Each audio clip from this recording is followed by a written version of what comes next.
So I misspoke. We do have one more presentation. It's from the Lou Edwards group, the report on item that came up. So please come on down.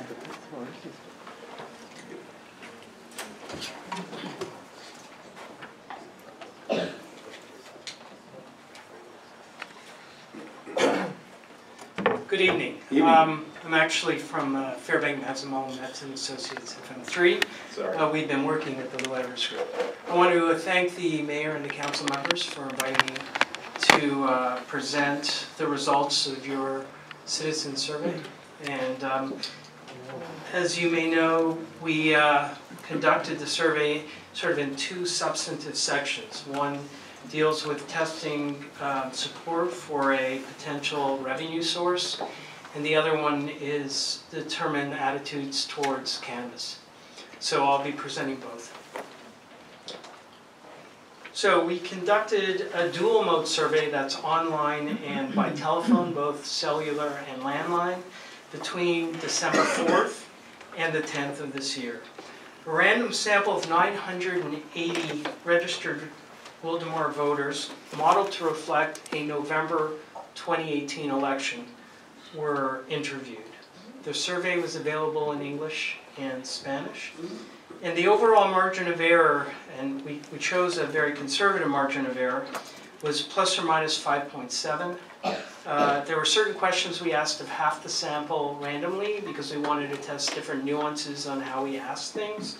And there, the margin of error is a little bit larger. Some of the percentages you may see will not equal 100%. I blame it entirely on rounding error. Okay, so we first try to get a sense of whether voters in your city feel that there's a need for additional funds for services that residents want and need. So we asked them, and we gave them the option of a great need, some need, a little need, or no real need. And people volunteered if they just didn't know the answer. And you can see from the results that a little bit more than 2/3 perceive that there's a great or some need for additional funds. Now this is important because I'm about to show you testing of a ballot measure, which is intended to be a general purpose measure, 50+1. And you have a perception that there is a need at 2/3. So that's very good in terms of trying to figure out whether this is something you may or may not want to pursue. So the ballot question.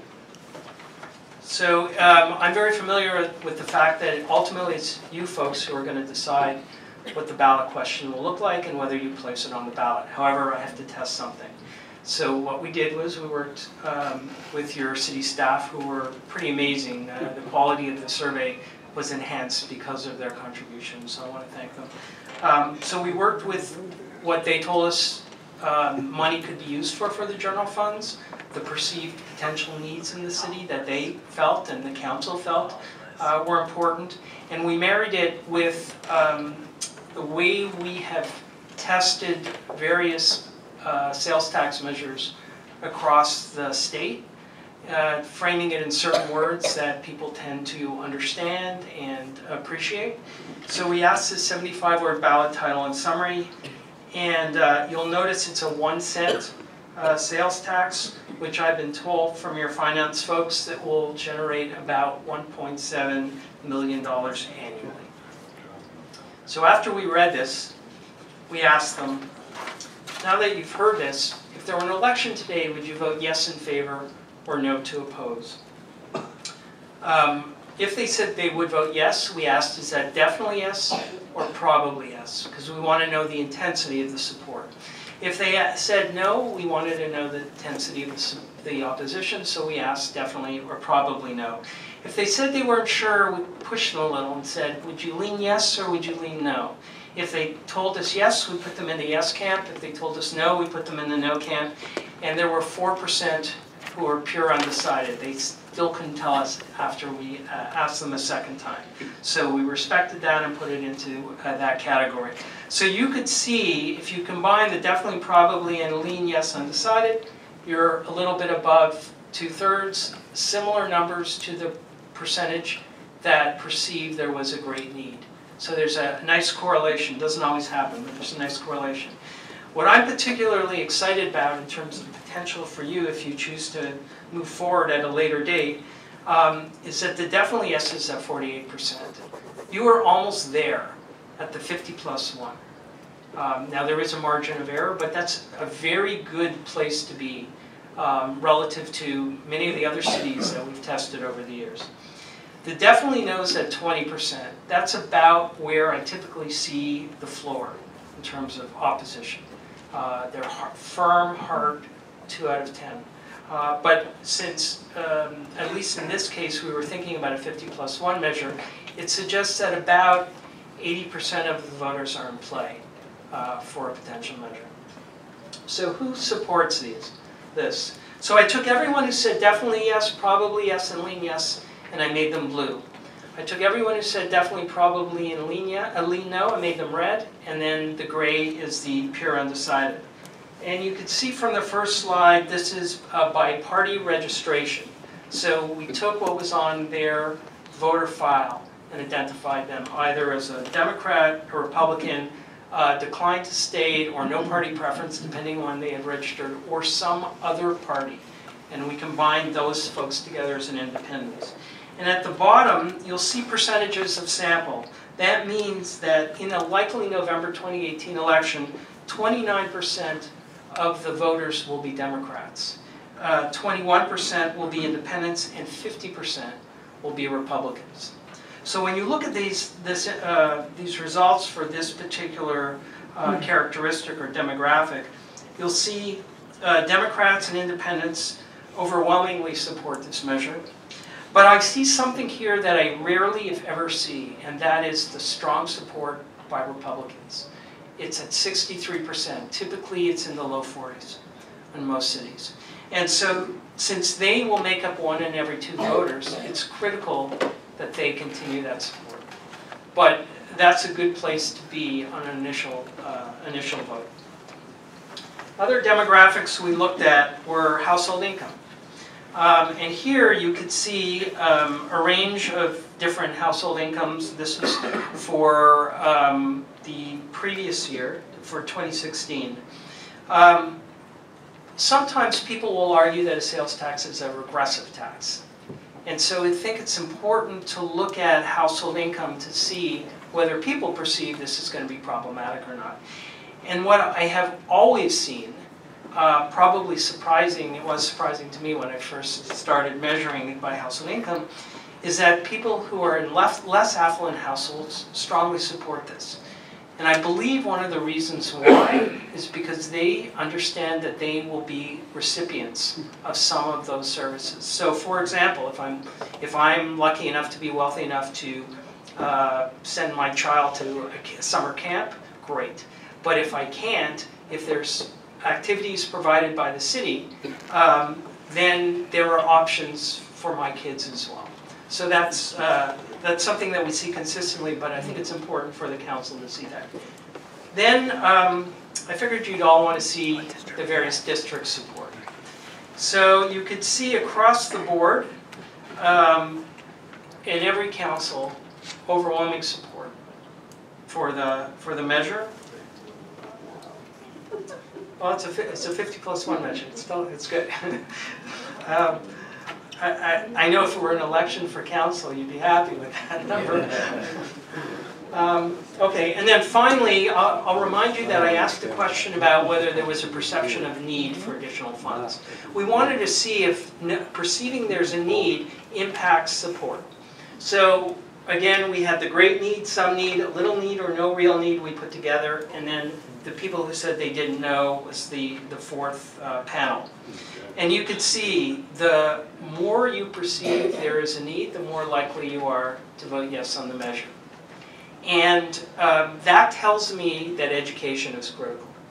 If people get it, they see what's needed, they're more likely to support it. We then moved on and gave them a list of items that the sales tax could fund, and also potential accountability measures, components that could be in the ballot.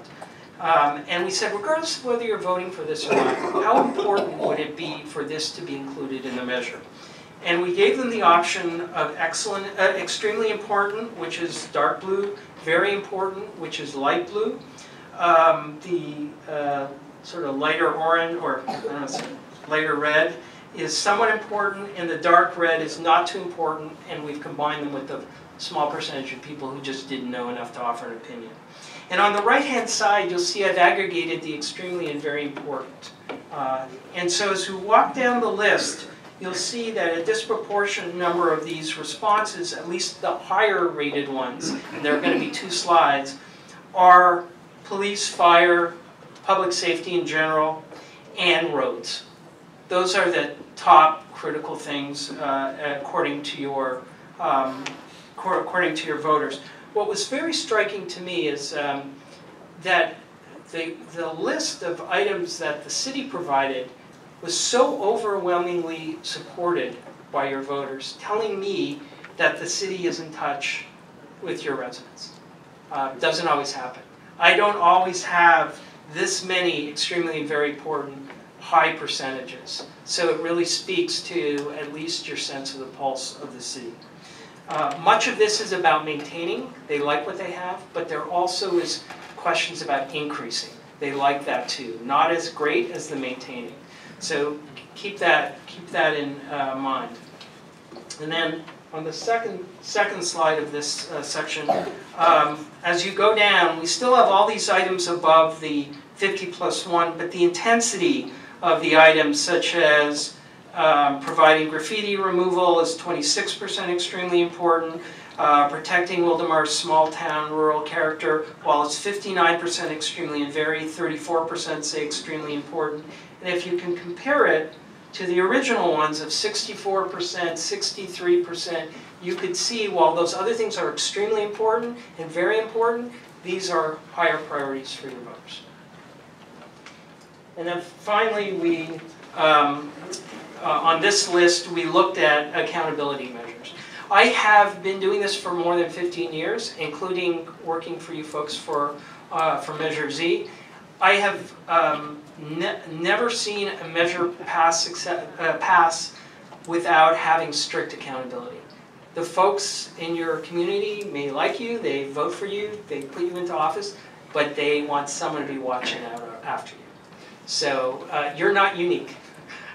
This is consistent throughout. So you should just be aware that that's very, very important to consider when you're considering all these criteria for a potential measure. So as you know, you're not allowed to advocate for a measure, at least on city time. But you can educate. So we tested a series of educational statements that the city felt comfortable that they could communicate. They were factual. And we said after each one, would you tell us if it would make you more inclined to vote yes? If they said it would, we asked, is that much more inclined, which is the dark blue, or somewhat more inclined, which is the light blue? And then I've aggregated the total more inclined on the right-hand side. So I have to tell you, I don't get to do this very often, where I'm showing you 6 messages that are incredibly strong. You kind of have an embarrassment of riches. You have a great story to tell. The problem is that if you tell them too much, they won't know why they would be supporting it. So you have to be really message disciplined. But that being said, you can see that the strong messages are about the streets. More than 30% of Wildomar streets are rated poor, very poor, or failed. And that's an important message.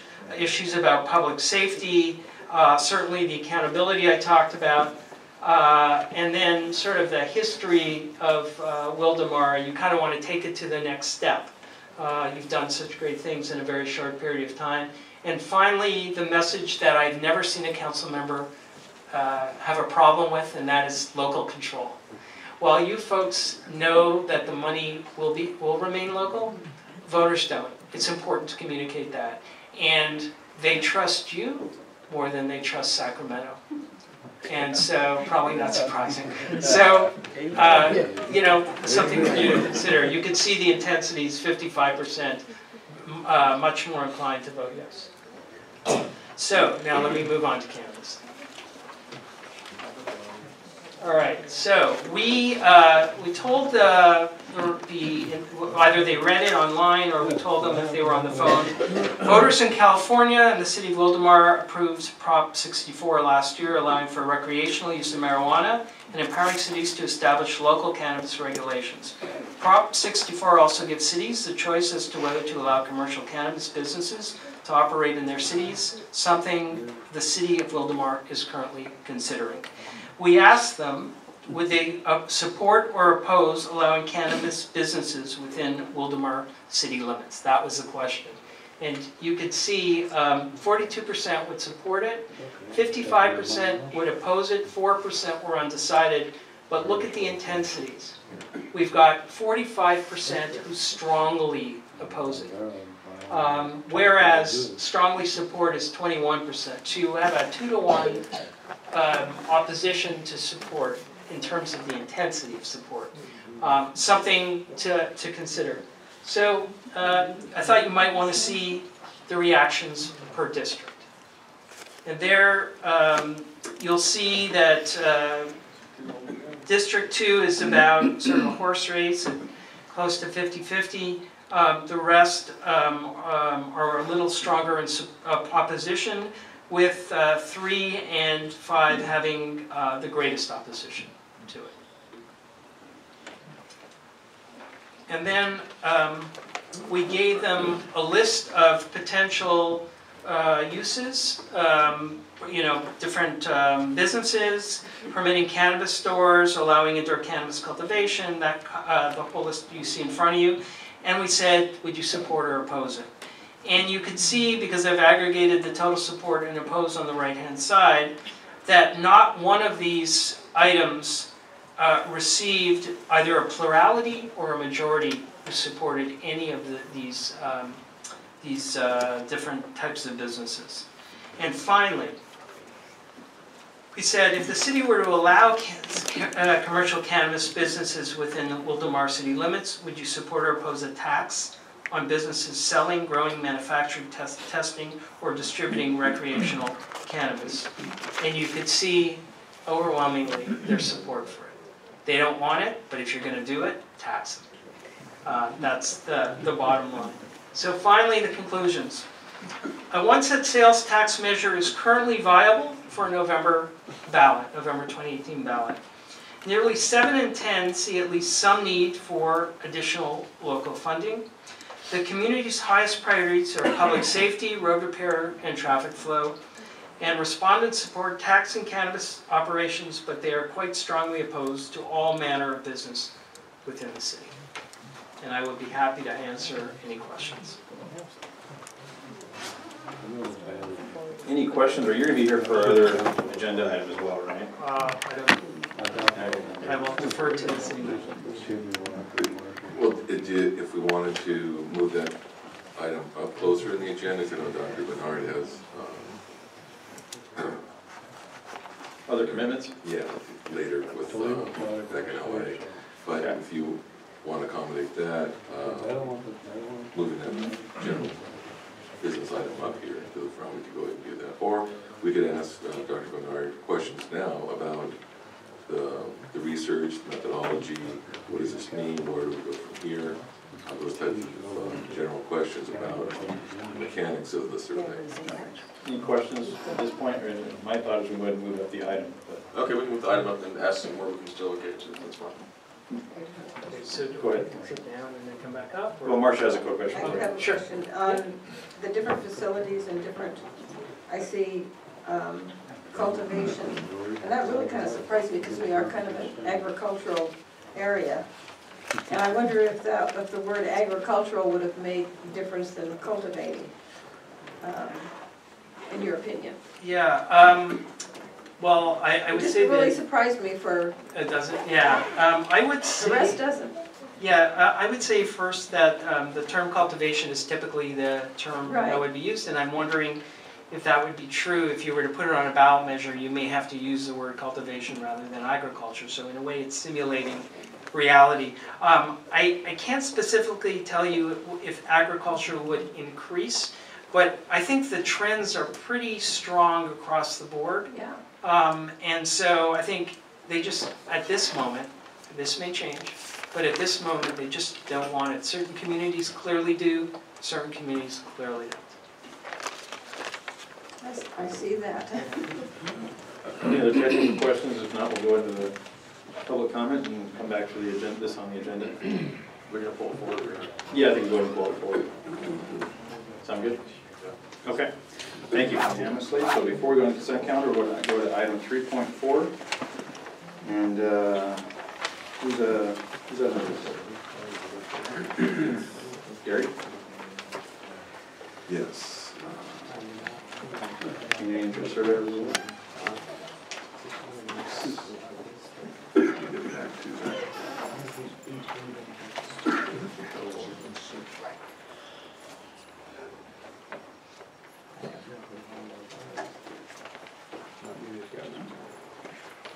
I don't know what they're doing in the sound system, but it ain't working very good.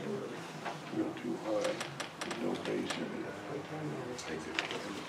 Thank you, Mayor and Council. It's my pleasure to bring you this staff report this evening regarding the results of the community survey that was commissioned by the council with Lou Edwards Group and with FM3.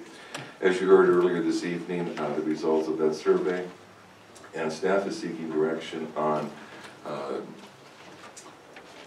type of information you'd like for us to bring back to you at a future time, specifically in two areas. What your thoughts direction would be for staff regarding revenue options for funding additional public safety and public streets and community services. And the second item would be directing staff to research and bring back options in dealing with Proposition 64, the cannabis item. So we're looking basically for two recommendations based on the information that you heard tonight. And Dr. Richard Bernard from FM3 is still here, available to answer questions with respect to the survey and the content and the technology of the survey. So that completes staff's brief report and provides you the opportunity for discussion on this matter and direction to staff. Thank you. All right, I have a public comment on this. This council has things we want to do first. But, Gina Castone with minutes donated by Ruben, come on down. So go ahead and put 6 minutes on the timer, guys. And let us know if you're speaking to the whole survey or to number 1 or number 2. I'm mostly speaking to number 2. But as of the survey just in itself, which was extremely informative, although as he had said, staff and council were pretty right on to, you know, the pulse of the community and what they needed. So in my opinion, like last year when the survey came up, I don't know, $40,000 was a wise amount to spend on a survey, you know, especially when we're districts now and each of you have such a little space to go to your constituents. But having said that, it was very, you know, informational, and it is what it is.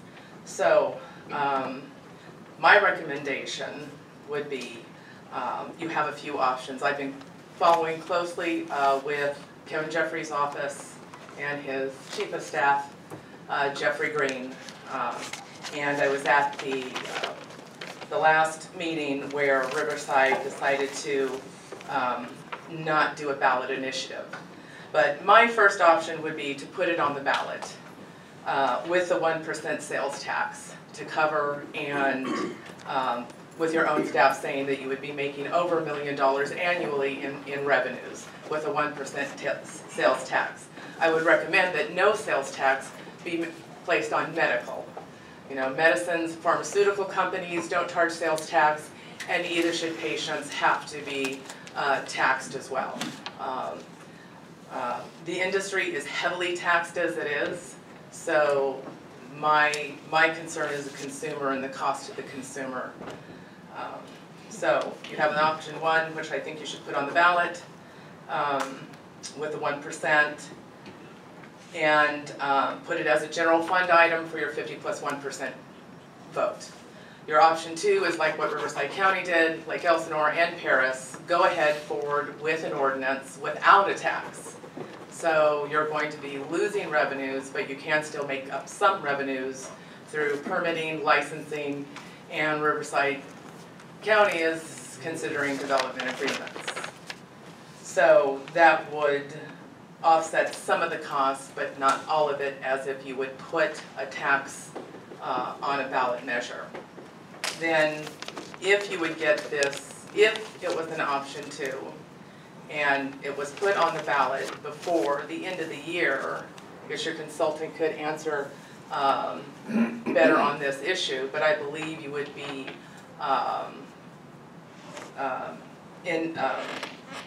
able to tap into the 1% grant funding from the state of Sacramento.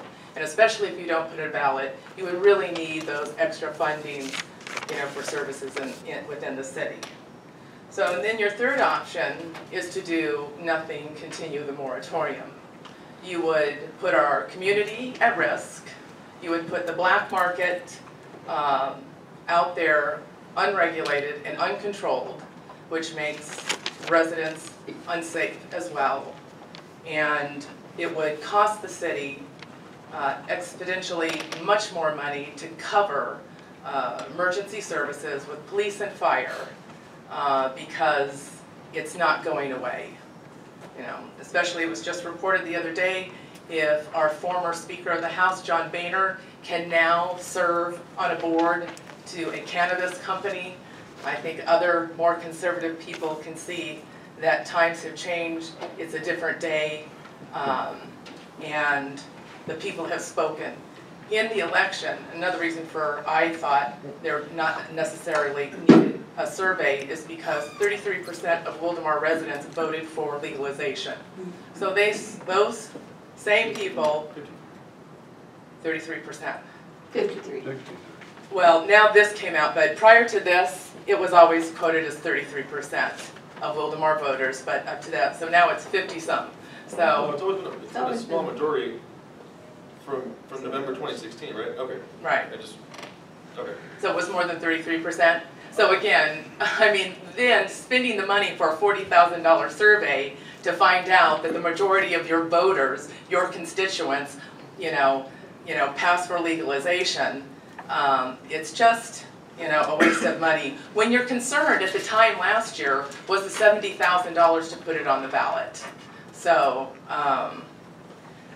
anyway, I would just urge you to make a decision to do something to move forward to generate some ordinance makes cities and people safe.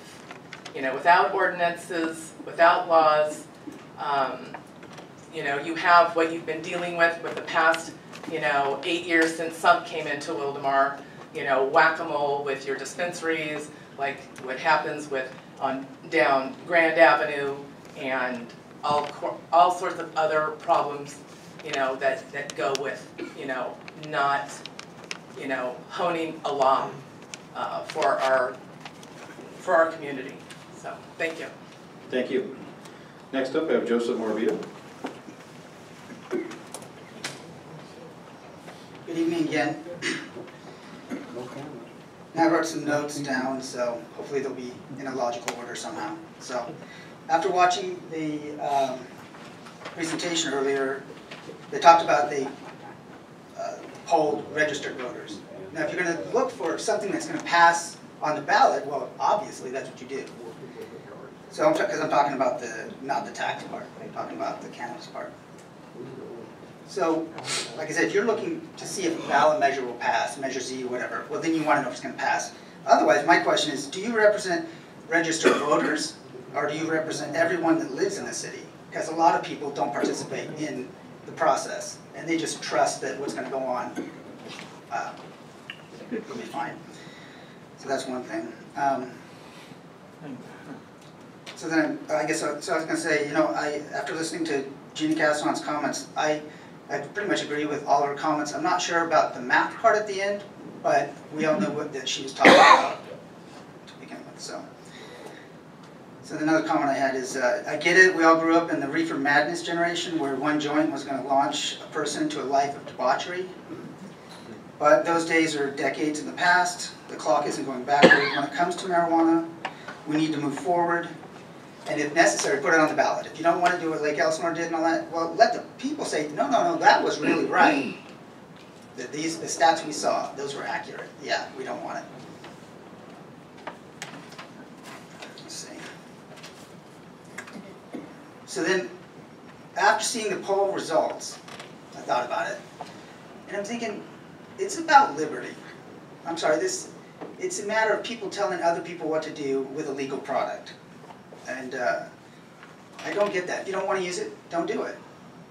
It's the same with other hot button issues. You don't want an abortion? Don't get one. It's pretty easy.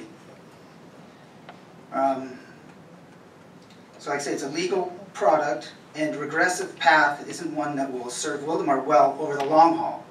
We need to be looking to 10 years from now, 20 years from now, not just today. Also, aren't we still cash strapped? So that might help pay for Bunny Canyon or something. So just one last one. Even though I think this guy's tongue-in-cheek a lot, we have a president of Wildomar that rails against Walmart because it's going to be, it's on, anyway, it's on Facebook stuff. And he always talks about how it's going to bring in homeless and bring in drug dealers. That's his thing.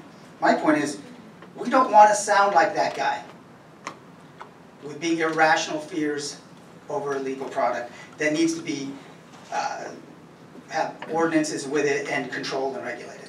There we go. Gary Andre?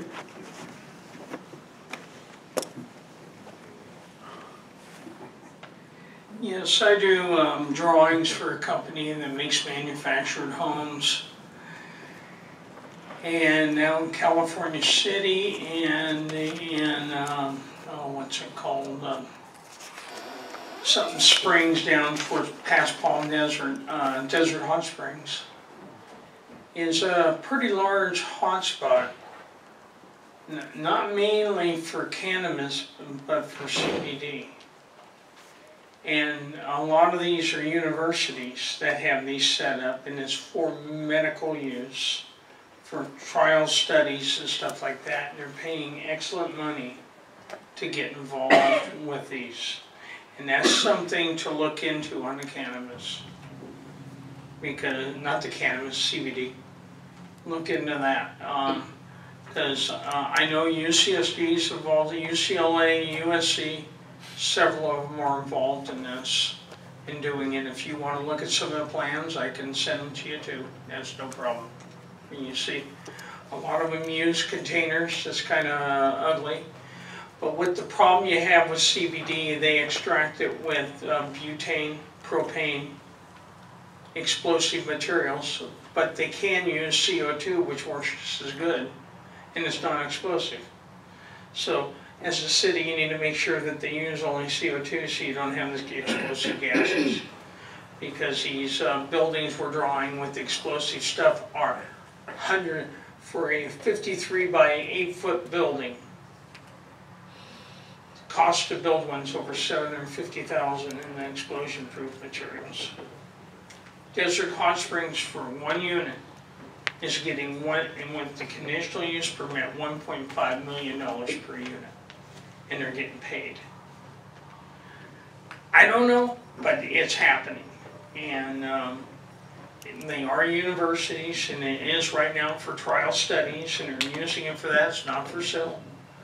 And that's something the city could get into and regulate and make sure it is correct. Thank you. Thank you. Bob Cashman.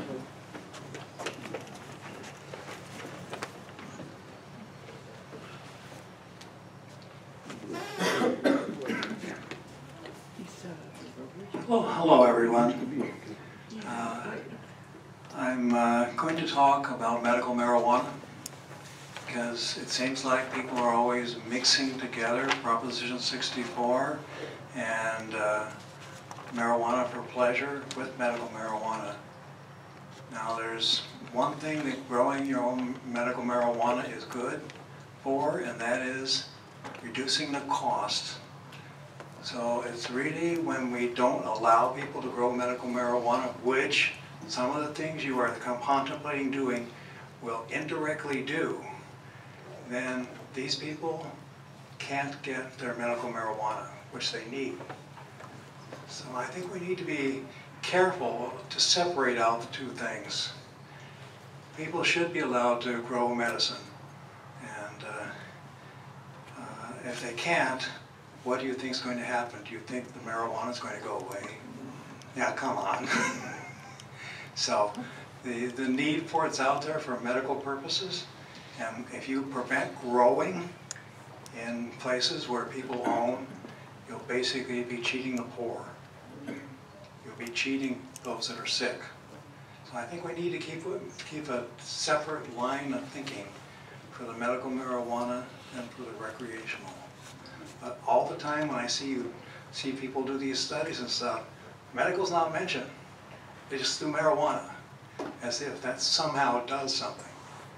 The laws are different, the rules are different, and you ought to be separately considering medical from the recreational marijuana.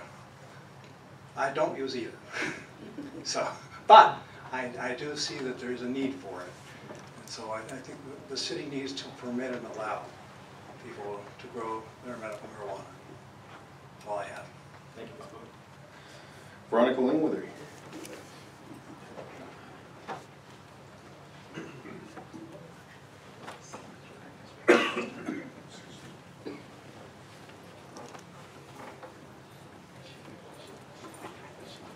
Good evening, Council. I'm speaking as a private resident and in no other capacity. Marijuana is still a Schedule I drug. It's not allowed by federal law.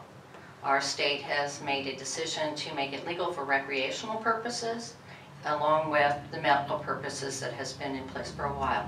People that wish to use medical purpose marijuana, they can grow their own.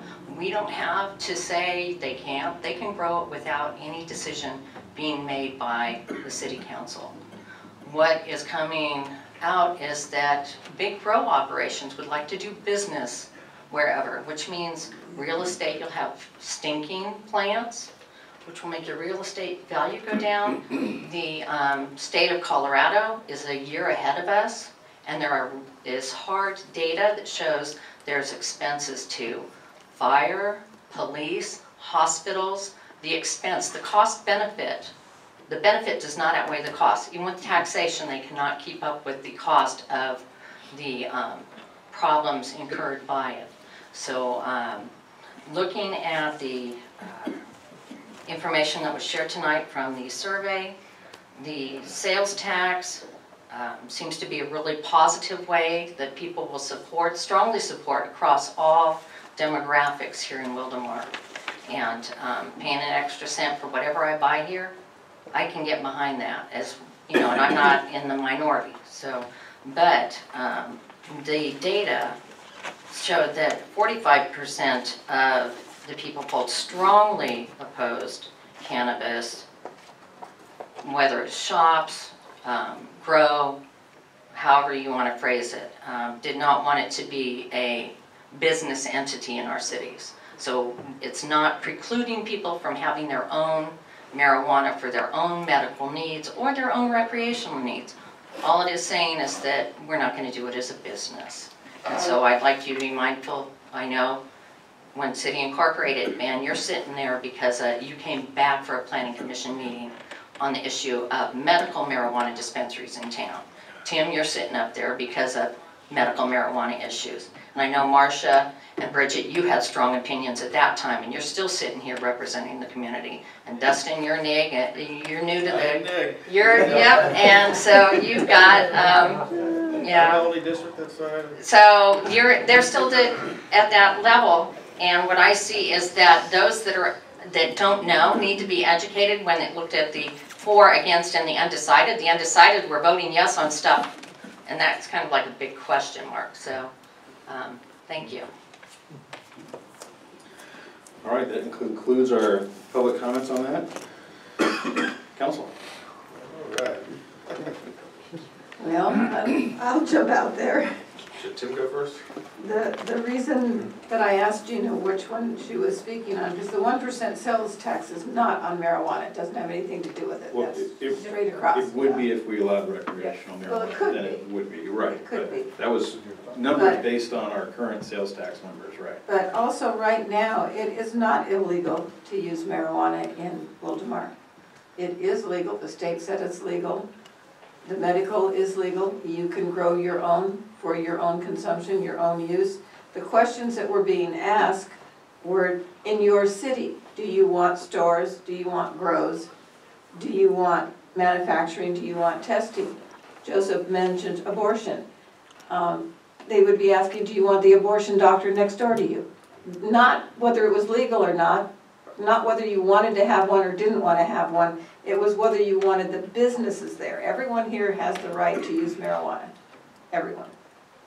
It is legal in the state of California, it is legal here.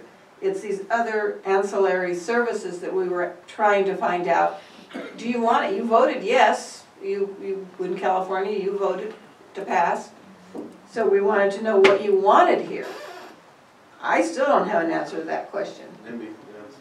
You know, I don't, the sales percent, 1% tax, I hate raising taxes. Worse than anybody probably around here. I'm on a fixed income.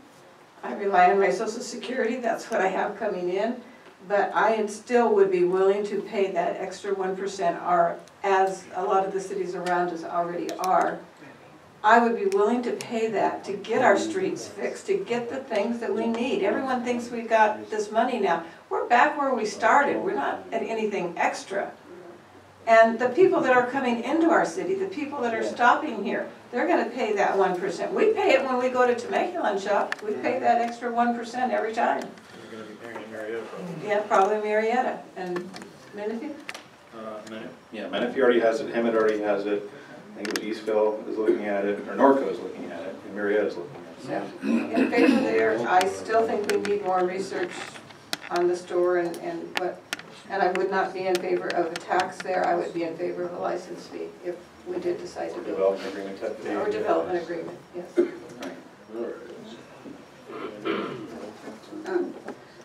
So what Marcia had said, that yes, going forward we will receive the $2 million that we're supposed to get, only brings us back to what we were. Where we started. Yeah, where we started, but that doesn't bring back the 12 million that the governor stole that we'll never get back. So that's still 12 million of your dollars gone forever.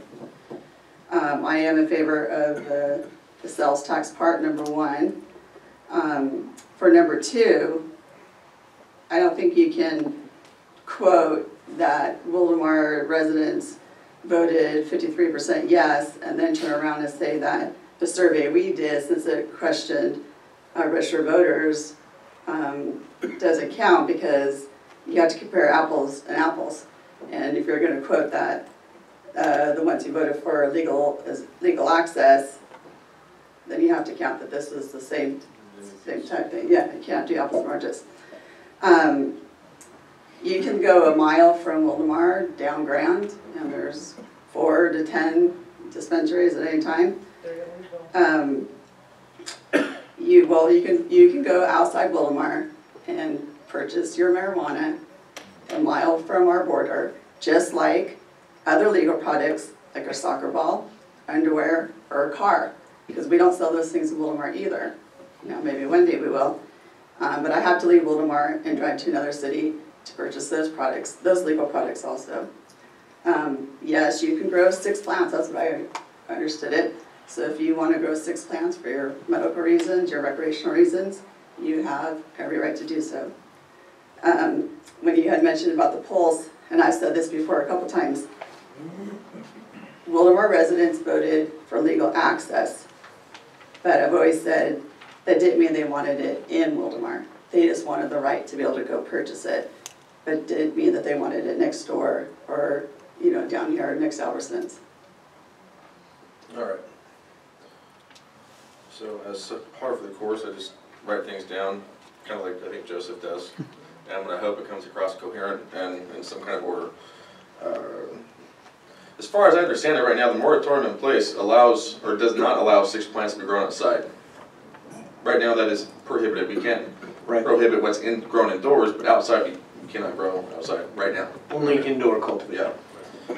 All right. Upholster wasn't just for cannabis. There's lots of moving pieces. We're losing money from the county this year in July. There's tons of things we're looking at. So that the upholster, that was more of a secondary piece to it. But we have to look at the options, right? So to discount getting the upholster, or think it's a bad idea, I think it was worth the money to do, just to one, to have a pretty solid answer as whether or not a sales tax increase would be supported by the residents, right? So in my eyes, that was worth it. Okay.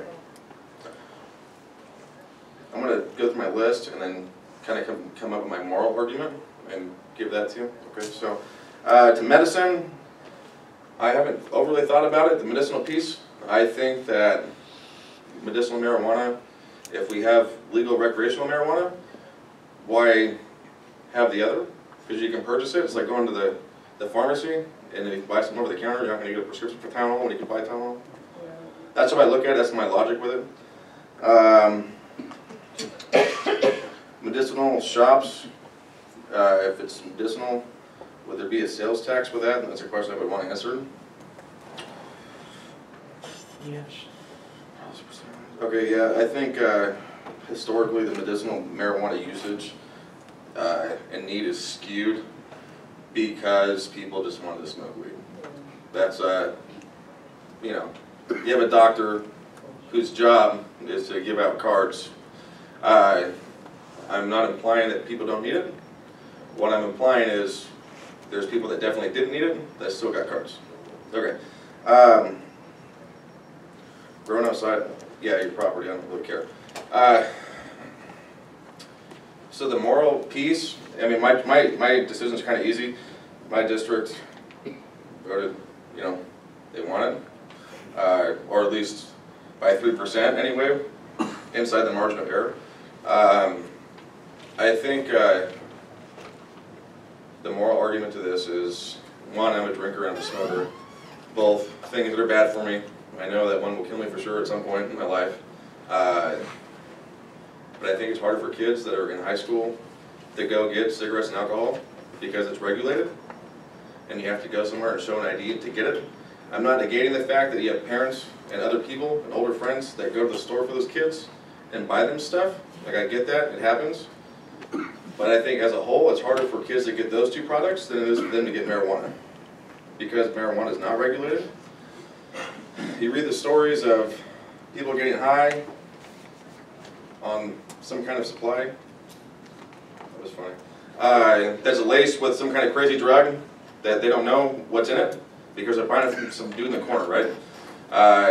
The way I understand with the law written in California, everything that would be sold in a store can be traced back to where it's grown. And I think that's a really important piece. I think the moral argument to that is, do I want my kids smoking weed or marijuana? No. I've never done it. I've never used it. But I also think I want it to be harder for them to get and for their friends to get. And for that reason alone, I think it's worth considering going forward with regulating it in some fashion in our city.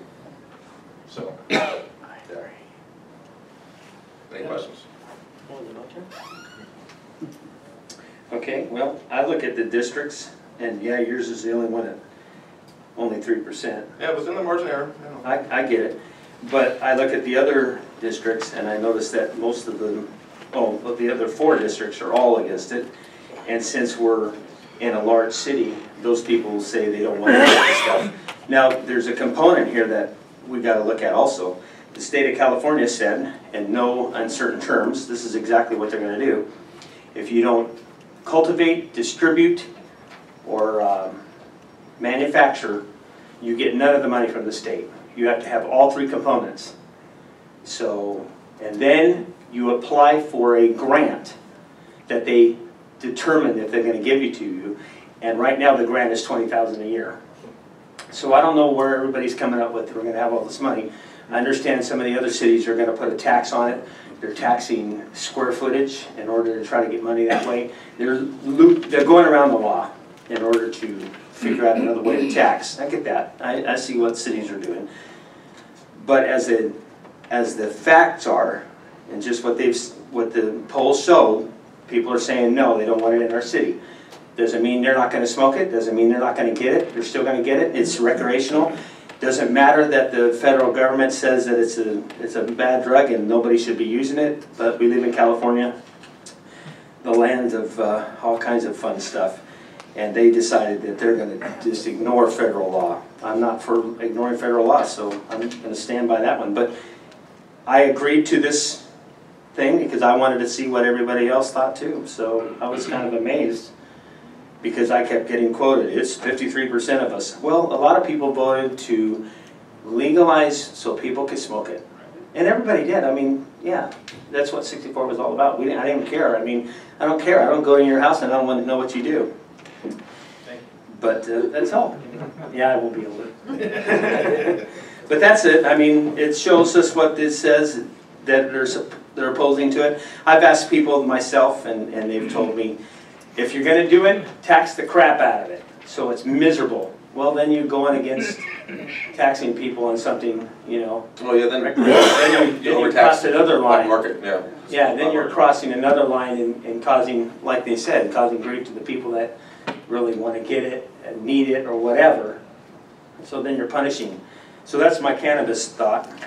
My conservative, super conservative, I hate taxes anyway, and after what the state has done to us with our gas tax, to ask everybody for 1 cent more, I get it, I understand. I wish we had more money. I mean, I'm always opposed to raising taxes. There's just no, that's just against my nature. The only advantage here is that we get the 1 cent. It doesn't go there first, it comes to us first, and they can't get their hands on it. But we also know the state of California can still come in and raid our coffers when they want to. So what makes us think, if we do the 1 cent tax, even though we've protected it for ourselves, what makes us think that they're not going to grab the money out of our account, which they can do, am I correct? On certain things, they can just come and grab our cash, the state of California. There's certain ways they can do things. I'm sure California state could find a way to take funds from us again, but through a property tax, I don't see how they could do that. Not a property, but a sales tax, right. Sales tax, they typically would increase their own portion of the sales tax, the 9%, 8% sales tax. We only get 1 of that 8. Right, I understand, yeah. The state gets about 4 of that. I know. They can increase their 4.5 to 5, and chances are they would do that first before they'd come after us. Right. They'd come after us in other ways, franchise fees or some other sort of. I remember back in the early 90s, it was a tobacco tax, and all the cities were getting, the state came in and took all that tobacco tax money from the cigarettes. So they've constantly motor vehicle license fee, and they started that back in the mid-90s, and then progressed to where we saw in 2004. So they've come a long ways in finding clever ways to do that. But when you have a tax that's approved by your own constituent, by your own residents, and it's got local control, I would find that hard to have the authority to take those funds. It would be like similar to a CFD or an assessment tax. Right. The state coming in and taking that when you design for a specific purpose. Okay. I think, Tim, maybe you're thinking of, when there was, Tom, maybe you remember this, but I think some of the redevelopment money, different redevelopment agencies had pots of money and they came and took those. This would be our general fund money. Well, the good news is that we spend it fast enough where they wouldn't need that much in the bank account anymore. Yeah, that's true. I'm not opposed to that. I think that it needs to be, I mean, it looks like it would pass anyway, but I think it should be the 66% vote for that kind of a tax. Anytime there's a tax, should be 66%, because it shouldn't be 50 plus 1 decide. It's not fair to the rest of them. What you run into, the problem you run into with that type of vote, it becomes a special tax, and that can only be used for one thing. Right. And that limits our ability to prioritize those top 3 things, roads, police, whatever. So if you do the 50 plus 1, which is the general tax, that opens our lateral limits to address Bunny Canyon, to address the homelessness with more cops. Right. Where if we do just a special tax, then we're going to have I don't know, like a Measure Z type thing. I mean, where does it you can't use for anything. because you make it at a threshold of 66%, does it make it automatically a special tax? Or does it make it, hey, we want to know 66% of you need to, we're going to do a general use tax that we could put in the general fund to do all these different things, but we want 66% of the, does that make it a special tax that we would be, how can we broaden that? I'm only for because we need 2/3 to pass taxes. I don't believe any other way it should be done except that, because it's not fair to the other people. And in very giving communities that want to give everything away, you can see the dysfunction of the cities. They're drowning, they're going bankrupt. So I don't have a problem with not making it a special tax, but I think it needs to have that threshold. Well, I would argue protect the rest of them. that the safeguard with the community and the constituents is we have elections every 2 years. And if we're not prioritizing that money from the general tax, then you're voted out and somebody else is voted in. Or I'm voted out and somebody else is voted in that's going to use that money for what we said we'd use it for. Right, and I think wasn't part of that survey that it would be, it's not an endless tax forever. It's a 1 cent, correct? And the voters want to turn it off. So turn it on, turn it off type of thing. Was that asked in the questions? That's what I want.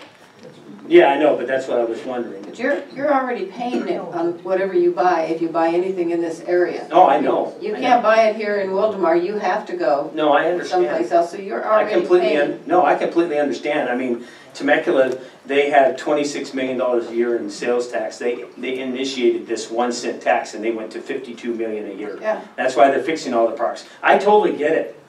But I want to make sure that the people get it, and they're the ones that are going to have to pay, just like I am, because, yeah, we don't buy everything here, so I'm getting stuck everywhere else. But there comes a point in my life, I'm saying, how much am I going to be willing to give up? So Well, it's so expensive to put it on the ballot, and we have to front that cost. And if we make them go to 66%, we don't have any guarantee anyhow, but we're running a huge risk of it not being able to pass. I agree, I hate taxes. no, I was surprised it was this like large said, numbers, the 69%. I am on a fixed That gave income. me a lot of hope that the city would be, I mean, the people are willing to do it. I get that. It gives you hope, but it doesn't give you any guarantees. We can spend all the money we have throwing it at an election with 66% and lose by 65 with the parks, wasn't it? Was something like it was ridiculous. Okay. Absolutely ridiculous. So, No, I'm not opposed to it. I'm just telling you, I'm not opposed to it. But I I'm want to opposed make to sure. taxes, And period, based I on tell these you all. numbers right here for people that are actual voters, and Yes. that's the ones that count because they're the ones that make the decision for us. And that is who we represent, by the Yeah. way, or I do, is actual voters, not people who don't vote and then come and complain about something that they don't like or that isn't right. You guys all are in charge. You're the voters. You're the ones that put us up here. You're the ones that tell us what you want us to do. Not the people that live here, but the registered voters are the ones that tell us what they want. And that's the only contact we have. We can listen to people that are unhappy about things, but if you're not a registered voter, get registered, please. Yeah, it only makes sense. Please. So my perspective is, it's both things are very clear of what the people want in our city. If you're gonna do it, they want to tax the crap out of it. But I don't want it done is what it is. And that's what it tells me. They don't want them here. And they do want the tax on the, and that'll make about 1.7 million, which we could always use. I mean, there's never ending potholes in our city. And so that's my thought on it. So, okay, my turn. On the 1%, I hear a concurrence from my left side here going forward with that. Am I wrong? No, not wrong. Yeah, and to me, when you have this kind of a poll result and you've got that much overwhelming support, we have to give the voters the chance to have the opportunity to vote for that. I don't believe in making it a 66% percentile just because we think that it'll pass. I mean, to me, the current law for a general fund tax is 50%. Let's leave it there. Now, a word of warning, and Tim, you might get your way either way.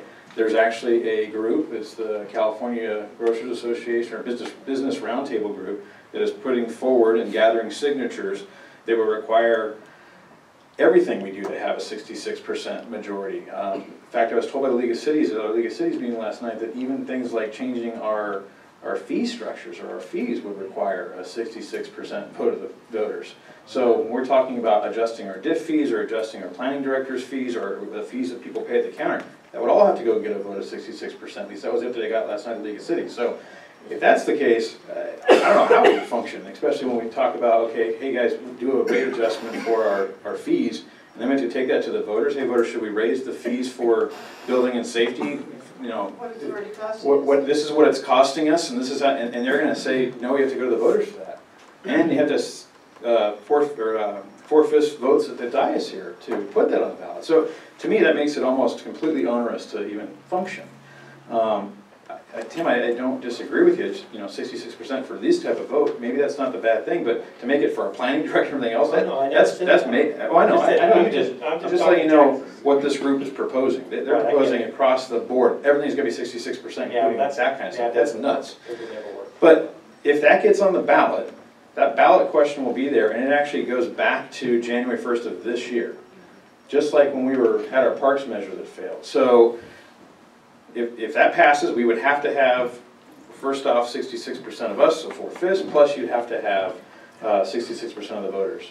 So, in my opinion, we definitely need to move forward with that 1%, putting that on the ballot in November. I had asked Gary to bring that back. I'm sure we might need a second vote on that because this is just a survey results with some recommendations to staff. But as far as Prop 64, I look at the districts and I look at the fact that I'm the next closest district, closest to 50-50. It's still 50 or 45-52.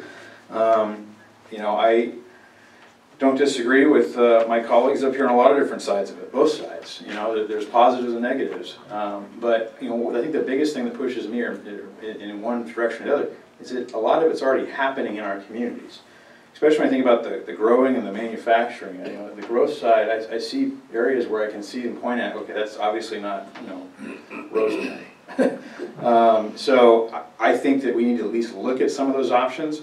Tim, I agree with you, the way the states set things up, you don't get any money, and you really don't get any money even if you do all three. So I don't think it's worth trying to knock off all three to go after that state money. Yeah.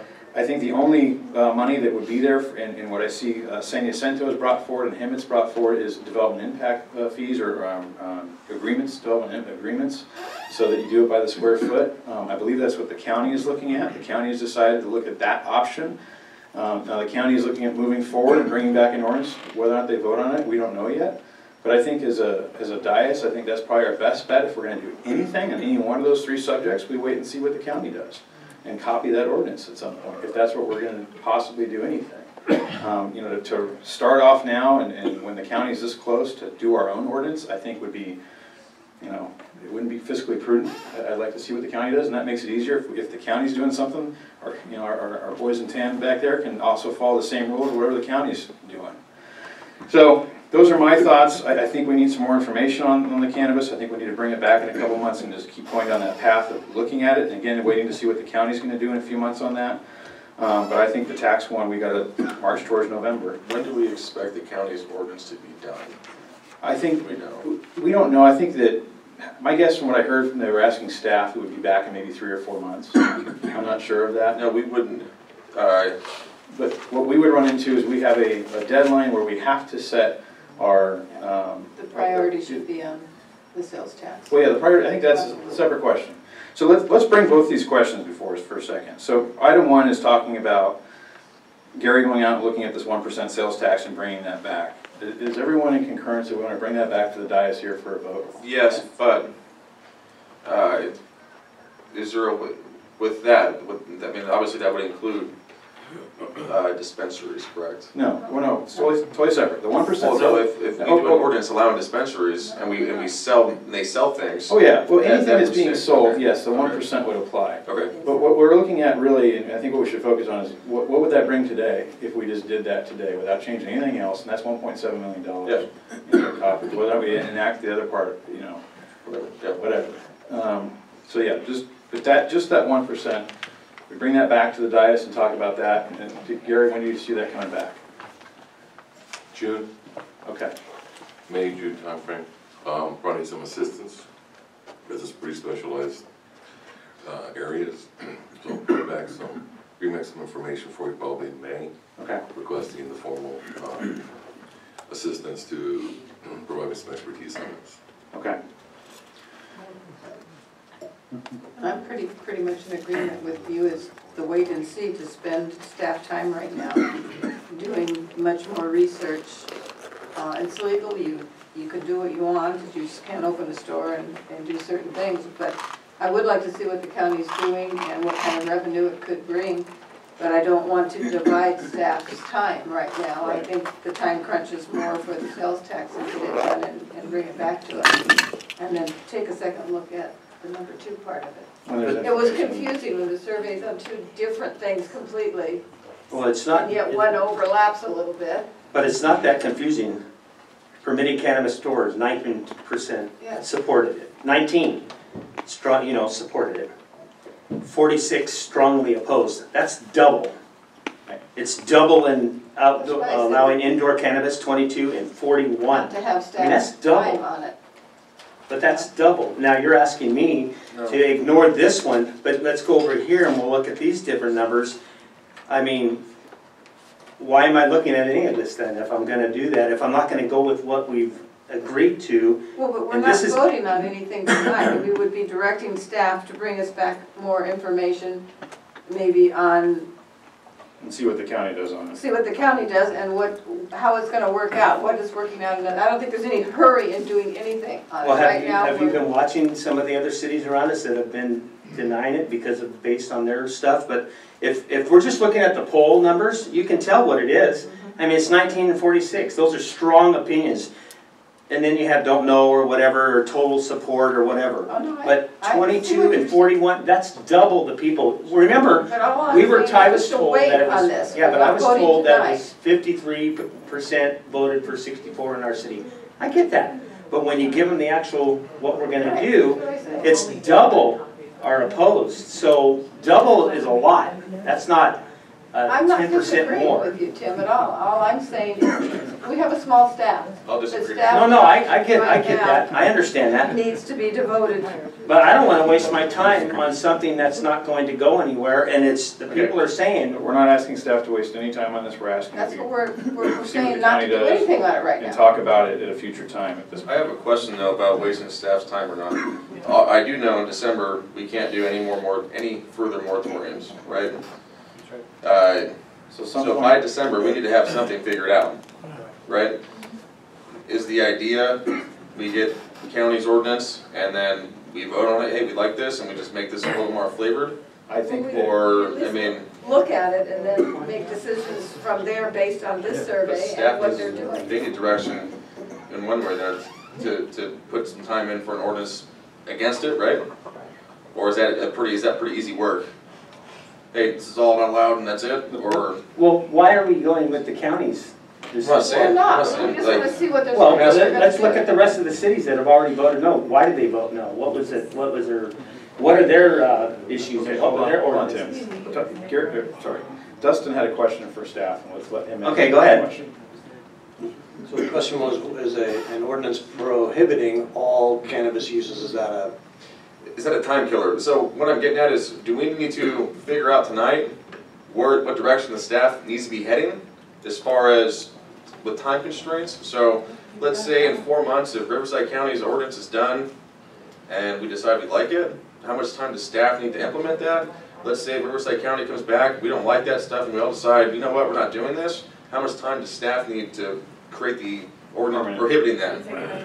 Because we need to have something in place by December, or it's gonna be the Wild West, right? an ordinance prohibiting is much simpler than an ordinance allowing? Okay. When would you need to be bringing that back? So September at the latest? So at that point, we need to bring that back, that question. So one question would be a permanent ordinance or a permanent ban. And then the question is, do we want to start looking at the counties? And the other thing is, once we do a permanent ban, it doesn't say we can't unban. No, I get that. So that option could still come up later, but yes, by September, we would have to bring that forward. So I think in September, we can see a little further down the timeline, see what the county's doing, and bring forward the question of the permanent ban.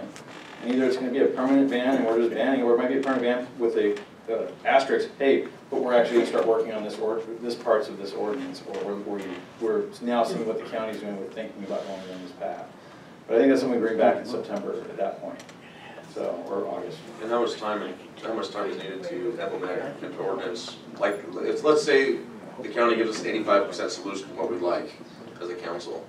How much time is needed by staff to take that and implement? Is that, I mean, are we looking at August? Is that enough time to get it in place by December? We still have to do the permanent ban, Okay. and then we would have to, it'd be probably 6 months to a year, is what I've heard from other cities. So would it be better tonight to discuss that and give direction, say, let's move forward with something like this? To give us time to have something in place by December, or are we not, as a council, there yet?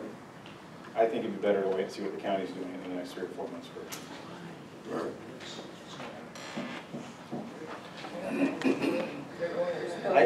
I think it should be a ballot measure for our people. If we're gonna ignore what we just learned, then let them speak it on the ballot. We're not gonna ignore it, we're just not making a decision on it tonight, and we're not spending the staff's time on it tonight. Gary said by May or June, they could have the first one done. That still gives us plenty of time to work on the second, either a total permanent ban, or to the ballot, or whatever we wanna do then. He'll give us some options at that time, as to what we might wanna do. Well, the people are giving you options right here. This is the option, Well, right here. that may be what we'll do. Well, I I'm don't just thinking understand about why we- deciding that tonight. Yeah, I and know, staff but doesn't I don't go understand right why to we work on wouldn't it. do what the people just got. We have a ban right now till December. No, I understand that. So why are you in a hurry to ban it tonight? No, I'm not in Or to tonight. I'm have just staff saying, spend it's, time to bring it I'm, back? We already have all I'm that in saying is place. this is what it came up with, and you're Okay. saying, the people are saying, we don't want this stuff in our town. We don't care I if you don't smoke it or particularly whatever, either, but we you don't know? want it here. I mean, that's pretty obvious. Yes, but that's what I'm saying. But why for would them we to put need their him to energy look at first. other people's ordinances? We're not asking them to, we're asking them to. I'd like to see To what they allow? are. I would To like- allow? I would like to see if there is a way with one of these, maybe growing, maybe testing. I would love to have the scientists here doing testing. They voted no on that too. But if there is a tax, a license fee, an agreement, whatever, I don't, there's a lot of things that could be done More than one way to skin a cat. to, there he goes with the cat. Well, let me explain that real quick. So now listen real quick, I learned It's something. beautiful. So this saying actually goes back to catfish. Oh. When you skin a catfish, there's more We need than to- one way to skin a catfish. We need to let the, meat on the we need to skin. let the Right? pollster. Crazy, yeah. Yeah, do we have any other questions for the pollster? No, I don't. Thank you. I think they made it very clear. It's like, All right. So, staff, do you need 3 heads to nod in a particular direction? Is that what you're looking for here? Yes, please. Okay. I'm going to throw forward a suggestion, and if I can get 3 heads to nod, that's it. We're done. We're moving forward with whatever we're doing. So, my opinion at this point is we wait until about August or September for marijuana. to see what the county's got going on, what's going on. Bring it back at that point and bring back 2 things. One is the permanent ban, because we're going to have to start down that path at that point either way. And the second item would be to again look at these items and see what the county has done with them. And that's my thought, is to bring it back. I don't want staff to put a lot of time on this, or any time really. It's just, look, we're going to see what the county's done between now and then, and then we'll give you some direction at that point. Does that sound good? Yes. And the caveat of having the sheriff explain what they're dealing with now in the county area. That would only be feasible. They're gonna do it anyway. Hear that too. So Marcia, that's a yes? Yes. I mean, Bridget, I see a head nodding. I can't always get all the ends to go agree, but it feels like I've got 3 in the middle. You have 3 Yeah. heads that have nodded on that? okay. There you go. All right. All right, we have a lot more in the meeting we got to get to here. Okay,